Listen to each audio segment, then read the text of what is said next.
My name is Frederick Frazier. Lived here in McKinney for the last 14 years, going on 15. You're a councilman at large, which means I have the whole city. What brought me to McKinney? Well, kind of an accident.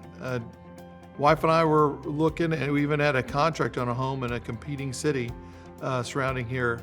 And some friends invited us downtown, invited us to the square. We fell in love with it instantly, and we've never looked back and loved every minute. Well, professionally, I'm a police officer.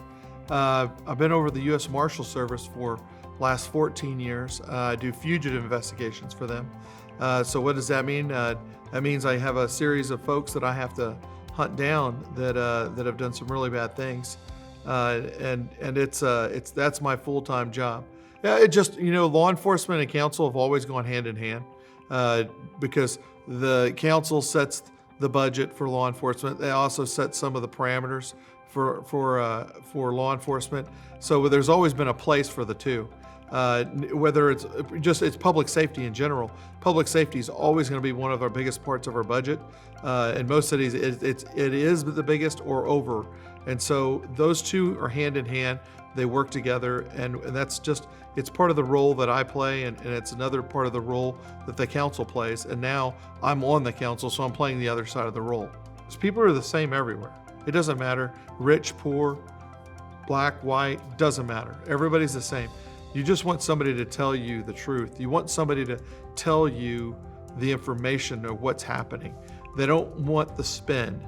They don't want the general, the PC line.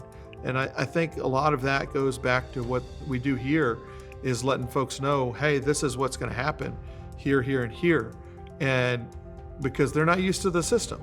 And that's most people aren't used to municipal systems. Most people aren't used to law enforcement systems, and they both run hand in hand. If there was one thing I wanted people to know, what would it be? And I think most people already know this, that I get the job done. And there's a reason why I'm pulled in so many different directions. I don't ever say that, but everyone tells me that I am. But the reason I think it is because I get the job done. Once I get the job, I figure it out, and then I make sure we get it done. It doesn't mean that I'm going to get it done. It just means that I'm going to find a way to get it done. And that means multiple people coming into the conversation or coming into the problem solving. I'll figure it out. And it doesn't matter if I've got to go all the way up to the governor or to the White House. If there's a way and a will, I'll figure out who we need to talk to get something done. So I have 3 children, wife and 3 children, and she often hears me say this to them. I tell them to listen first and then speak later. And I've been in thousands of meetings over the years, and the biggest failure I've ever seen in a meeting is the person who talks first before listening.